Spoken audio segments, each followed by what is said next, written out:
I came home to find my $30,000 solar panel system torn out of the ground, shattered into a pile of twisted metal and broken glass. It looked like a tornado had personally declared war on my front yard. Except there was no tornado, just Karen. She stood there, arms crossed, a smug smile on her face as if she had just solved world hunger instead of committing daylight robbery. "You were warned," she said, shaking her head. "The HOA does not allow unsightly additions to the neighborhood." Unsightly additions? My solar panels were state-of-the-art, sleek, and barely visible from the road. Meanwhile, Karen's own house looked like it was stuck in a bad 1980s sitcom, complete with plastic flamingos and an oversized gnome army guarding her front lawn. I clenched my fists, trying to keep my voice calm. "You just destroyed my legally installed property. You know this is illegal, right?" Karen let out a patronizing sigh, the kind reserved for a toddler throwing a tantrum. "It's not illegal when the HOA enforces its rules. And I have full authority here, Alex. Next time, maybe you'll think twice before going against us." I stared at her, feeling my pulse hammer in my ears. I had read horror stories about HOAs, but I never thought I'd be living in one. And certainly not under a woman who seemed to believe she was the queen of the cul-de-sac. "What about my money?" I asked, my voice sharp. "Who's paying for this?"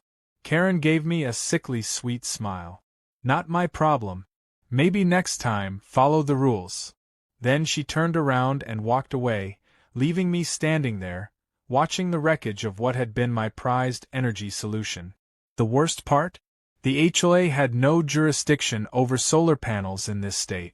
She had no legal ground to stand on. But I knew exactly why she did it, because she thought I couldn't fight back. That was her first mistake. 2 days later, I sat in my home office, sipping coffee and staring at my laptop screen, where legal documents were spread across multiple tabs. I had been doing some research, deep research, and what I found nearly made me spit my drink across the room. The HOA didn't own the power grid in this neighborhood. I did. The discovery sent a thrill through me. When I bought my house, the land had been part of a larger private property sale. The previous developer had installed a private power system for the HOA before dissolving their ownership, which meant, in layman's terms, that the grid supplying power to every single house in this HOA was technically mine. A slow grin spread across my face. Karen thought she had power over me. She had no idea that I literally had power over her. The gears in my head started turning. Legally, I could do whatever I wanted with my property, including shutting off service to anyone I deemed unworthy. It wouldn't take much. Just a couple of switches, a few adjustments to the grid. And then, one glorious night, Karen and the rest of her little HOA minions would experience what it felt like to be powerless. I decided to play it smart. I didn't act immediately. Instead, I let Karen bask in her victory, watching her strut around the neighborhood, relishing in the authority she thought she had. Meanwhile, I made quiet preparations. I wanted this to be a lesson, not just for Karen, but for the entire HOA board that enabled her. The night of the blackout was chosen carefully. Karen had planned one of her infamous HOA meetings, the kind where she forced homeowners to sit through 2 hours of her self-congratulatory nonsense, all while handing out fines for things like grass growing too fast or porch lights being the wrong shade of white. At exactly 8 p.m., just as she was beginning her speech about why everyone needed to repaint their mailboxes to match her house's trim, I pressed the final button on my control panel, and the entire neighborhood went dark. It was glorious. A chorus of confused voices filled the night air as the HOA meeting came to an abrupt and unscheduled end. The entire neighborhood had plunged into darkness in an instant.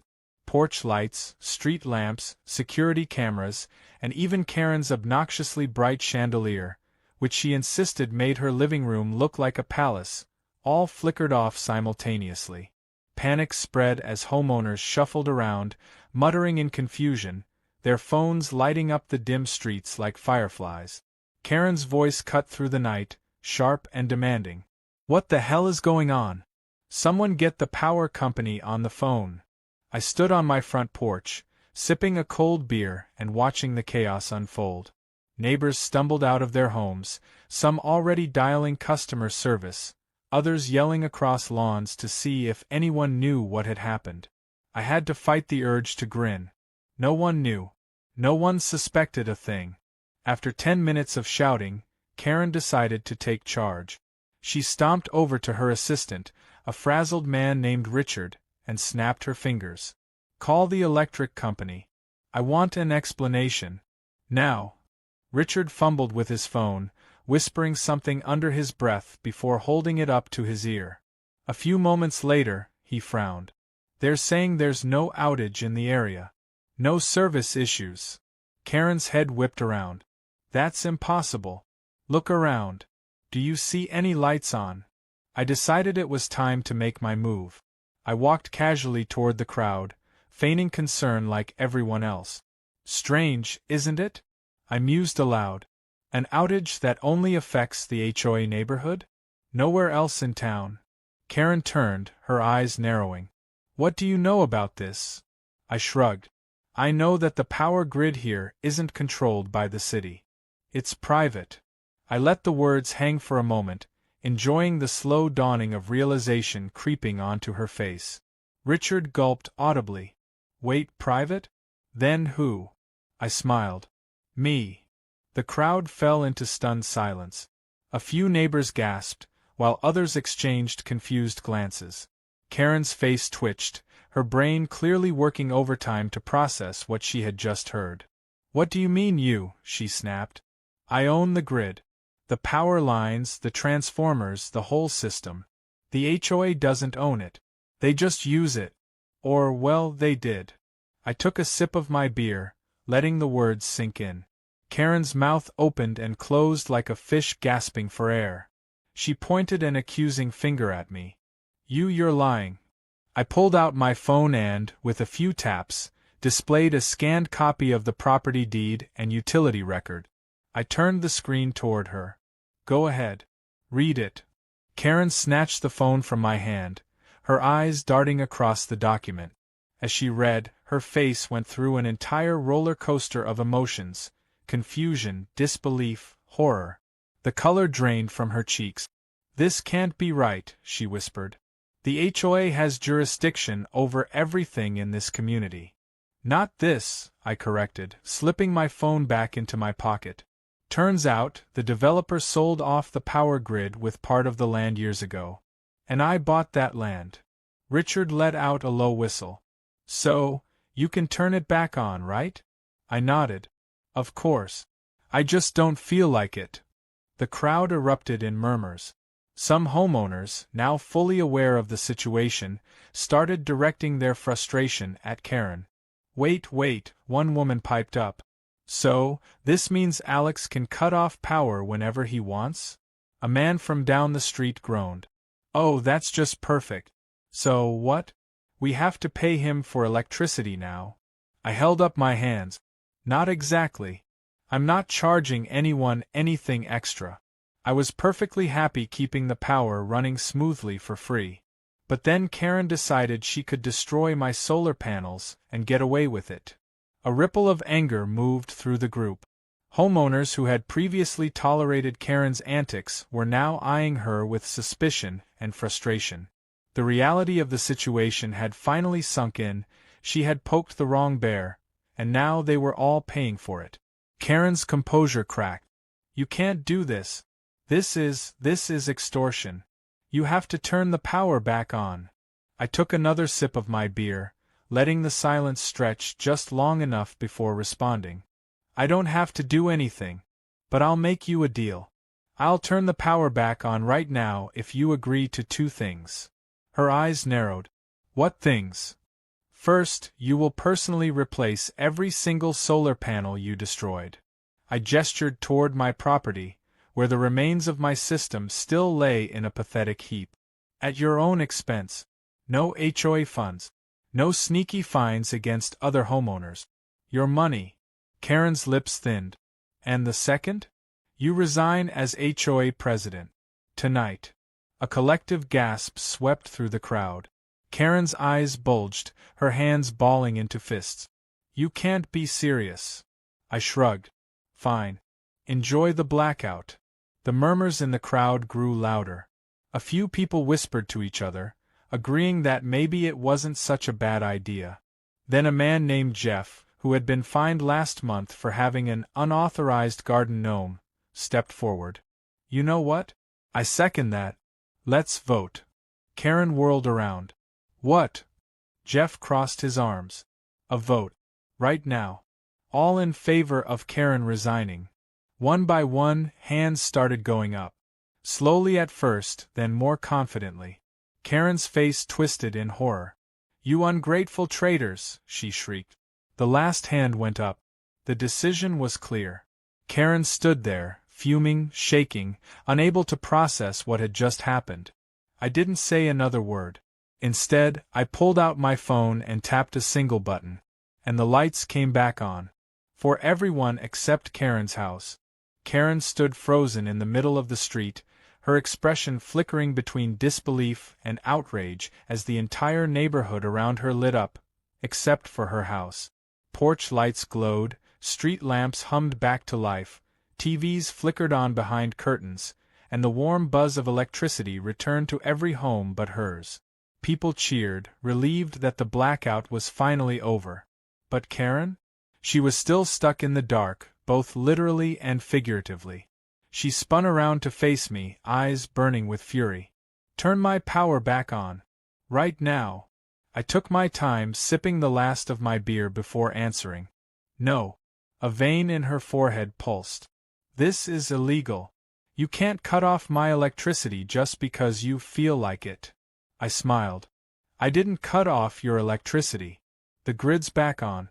Everyone else has power. If your house isn't getting any, well, maybe you should check with the HOA. Oh wait, you were the HOA. A ripple of laughter passed through the gathered homeowners. Karen's face flushed red with embarrassment, but she wasn't done yet. She stormed back toward her house, yanking out her phone. I'll get an electrician over here. You won't get away with this. I waited, casually leaning against my porch railing as she furiously tapped on her phone, calling every electrician in town. It only took about 5 minutes before she stomped back down the street, her entire body radiating frustration. They're all booked, she gritted out. 4 weeks. I pretended to be surprised. That's crazy. Almost like no one wants to deal with HOA nonsense. Who would have thought? The truth was, I had spoken to a few electricians earlier in the day. I simply let them know they might get a panicked call from a certain power-abusing ex-president, and that, if they valued their sanity, they might want to be unavailable for a while. They had all happily agreed. After all, Karen had fined half the service industry for ridiculous things like parking too long in a driveway, or using a ladder that was the wrong color. The realization that she was completely alone seemed to dawn on her. Without her title, without power, without anyone willing to fix her problem, she had nothing left to stand on. She was used to ruling this neighborhood with an iron fist, but that fist was now trembling. Neighbors started whispering to one another, some openly mocking her. A few even walked up to me to shake my hand, thanking me for putting an end to Karen's reign of terror. Meanwhile, she was pacing, chewing her lip like she was trying to find some kind of loophole to dig herself out of this mess. Then, like a cornered animal, she tried one last desperate move. I'll sue you. I tilted my head. For what? She hesitated, then jabbed a finger in my direction.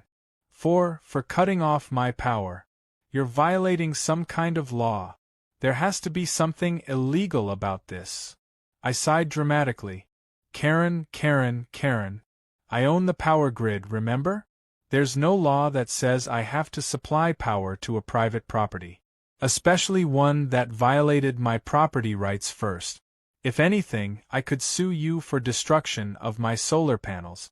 Actually, you know what? I think I will. Her jaw nearly hit the pavement. You wouldn't dare. I pulled my phone out of my pocket. Filing the claim right now. Shouldn't be too hard. I've got security footage of the crew you hired tearing my property apart. Might as well send it over to the cops while I'm at it. Vandalism, destruction of private property. That's gotta be, what, a few thousand in damages." Karen's breath hitched. "And since you're no longer HOA president, I assume you'll have to cover the costs yourself. Oh, and don't forget the replacement panels you agreed to pay for. Should be a hefty bill." Silence stretched between us. For the first time since I moved into this neighborhood, Karen looked small, defeated. She opened her mouth, then closed it again. The gears were turning in her head. She wasn't just out of power. She was out of options. Finally, she did what I never thought I'd see. She turned around, shoulders slumped, and walked away. Not another word.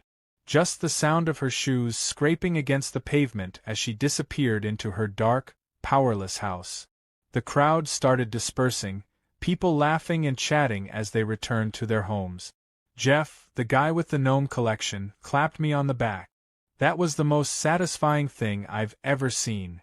"Glad I could help," I said with a grin. Over the next few days, Karen kept a low profile. Without the HOA backing her up, she was just another homeowner, one without electricity at that. She tried appealing to some of the neighbors, but no one was interested in helping her. The people she had spent years bullying had no sympathy for her situation. Then, one morning, I woke up to see a moving truck in her driveway. She was leaving. By noon, the truck was packed, and she stood outside one last time, looking around at the neighborhood she had once controlled. When her eyes met mine, there was no smugness left. Just bitter resignation. She didn't say goodbye. Just got into her car and drove off. That night, I made one final adjustment to the power grid. Karen's house lit up again, but it was too late for her to enjoy it. A few weeks later, with the HOA under new management, I installed a new solar panel system. This time, reinforced and under legal protection that not even the HOA could touch. The neighborhood felt different now. Lighter. Freer. People started putting up decorations without fear of fines. Kids played in yards without Karen barking at them to stay off the grass. The ridiculous rules vanished. To celebrate, I hosted a neighborhood barbecue.